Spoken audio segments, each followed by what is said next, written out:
Bienvenidos a la clase de complemento de métodos abrasivos y nos acompañan nuestra directora Daniela Stur y los instructores.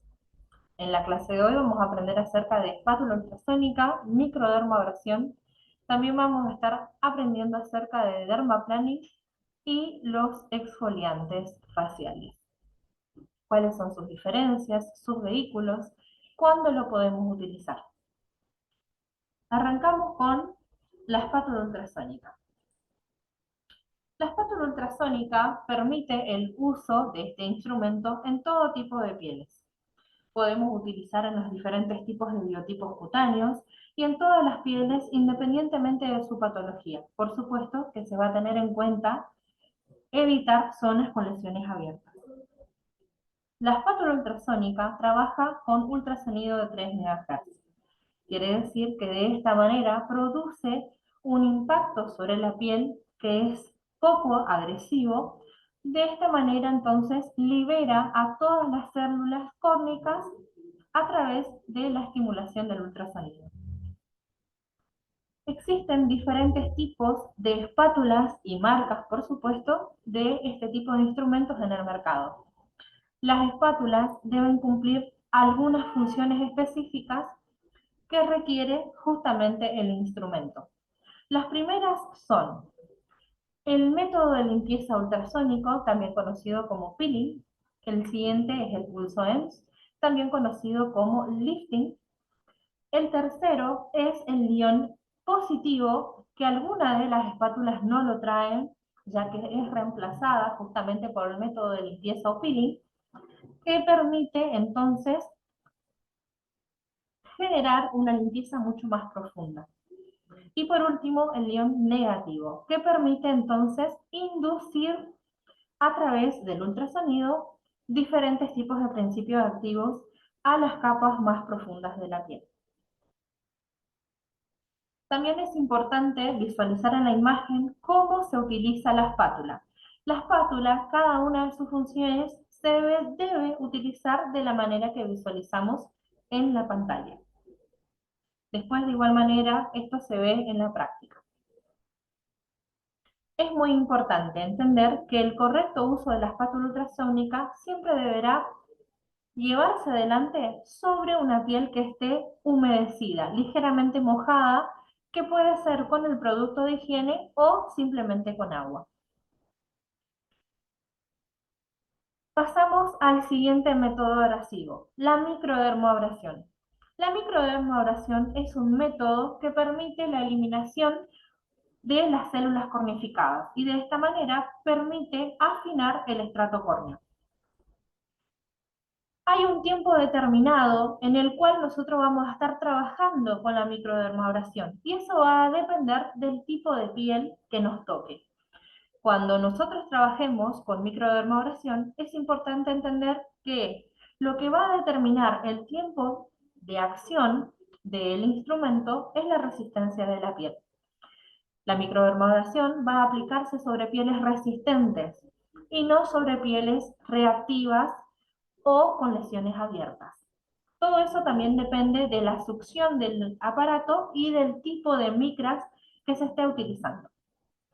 Por lo general, para una buena aplicación de la microdermabrasión, se debe trabajar sobre la superficie del rostro del paciente de 5 a 15 minutos, pasando sobre una sola zona dentro de cuadrículas, generando y tensando la piel aproximadamente de 2 hasta 5 veces,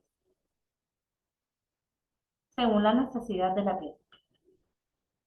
Cuando hablamos de micras, tenemos que entender que cada una de las puntas de nuestro dispositivo está sujeta a diferentes tipos de micras. Esto quiere decir que esas micras pueden ser mucho más gruesas o más finas. Las puntas por lo general son de aluminio y tienen en su final, ¿sí? Las micras son de diamante pulido y entonces de esta manera permite trabajar sobre la superficie. De ahí también el nombre punta de diamante. Existen contraindicaciones a la hora de utilizar este instrumento y la principal es evitar algunas de las situaciones como por ejemplo pieles sensibles, algunas pieles que estén con inflamación, puede ser por acné, puede ser por un grado de rosácea, pápula pustulosa. Hay que tener en cuenta también precauciones a la hora de trabajar sobre un paciente con diabetes. Siempre hay que pedir la autorización del médico en caso de alguna patología base, alguna alteración de la piel, alguna queloide, verrugas y demás. También es importante entender que cuando nosotros trabajamos con este tipo de procedimiento, no podemos trabajar sobre una piel que esté en un proceso de inflamación.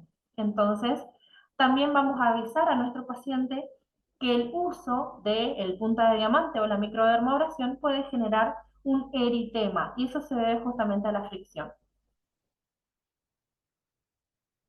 El dermaplaning. El dermaplaning es un método abrasivo que se utiliza a través de una lámina de bisturí que permite remover todas las células muertas, en este caso células cornificadas, del estrato córneo. Es importante indicar al paciente que se va a someter a un dermaplaning que además de las células muertas, la vellosidad del rostro también va a ser eliminada. Otra cosa muy importante a tener en cuenta es cuántas veces vamos a pasar sobre una sola zona este método abrasivo, ya que si pasamos más de 3 veces en una superficie, podemos retirar demasiado estrato córneo o hasta inclusive llegar a un estrato mucho más profundo y generar entonces un eritema, un enrojecimiento y hasta inclusive ardor y molestia para el paciente. Es importante que cuando trabajemos con el dermaplaning, trabajar a conciencia, nunca generar mucha fuerza y también en el mercado nosotros podemos visualizar muchas técnicas de el cual nosotros solamente podemos llegar a indicar una de ellas de las cuales estamos seguros que no va a generar un daño, siempre y cuando, por supuesto, se trabaje a conciencia. Y es trabajar siempre con la piel seca. ¿Por qué? Porque si yo trabajo sobre una piel húmeda con algún tipo de producto, muchas veces utilizan aceite, no voy a visualizar a qué profundidad estoy llegando y puedo llegar a generar un tipo de reacción en la piel gracias a haber quitado de más estratos de la piel. Entonces, mucho cuidado a la hora de realizar el dermaplaning y generar demasiada fuerza en la lámina. Cada una de las láminas tienen una numeración. Esas numeraciones corresponden al mango también. Cada uno de los mangos están aptos para determinada numeración de láminas. No todas las láminas calzan en todos los mangos de bisturí. Por ejemplo, la lámina 23, 24, 20 calzan el número 4. La 15, la 11 y las 10 calzan en el número 3. Y así sucesivamente, la 21 y la 22 en el número 9. Algunos de estos mangos ya vienen dentro de su caja con láminas específicas para este tipo de mango. Acá podemos visualizar que hay muchísimos mangos de bisturí en el mercado y cada uno de ellos tiene una numeración específica. Pasamos a los exfoliantes faciales o pulidoras, también conocidas como pulidoras. Entonces, vamos a determinar 3 características principales y súper importantes a la hora de utilizar una pulidora. ¿Cuáles son estas características importantes? La primera son los vehículos en el cual se encuentran. Los vehículos de las pulidoras pueden ser fluido, en este caso pueden ser en solución, ¿sí? La mayoría de las veces son suspensiones, donde se suspende un sólido sobre un líquido, puede ser también un gel, muchas veces vienen en geles pulidores y también en cremas. Mucho cuidado a la hora de utilizar las cremas pulidoras, ya que no son aptas para todos los biotipos cutáneos. Sí nos van a servir para un biotipo mixto o un biotipo seco, pero no nos van a servir para utilizar en un biotipo graso, sobre todo un biotipo graso oleoso, por la concentración de aceites que posee. Entonces, esa es una de las principales características. La siguiente son las micras. Las micras, en este caso, pueden ser micropartículas o macropartículas. Las micropartículas de las pulidoras vamos a utilizar sobre todo en pieles sensibles.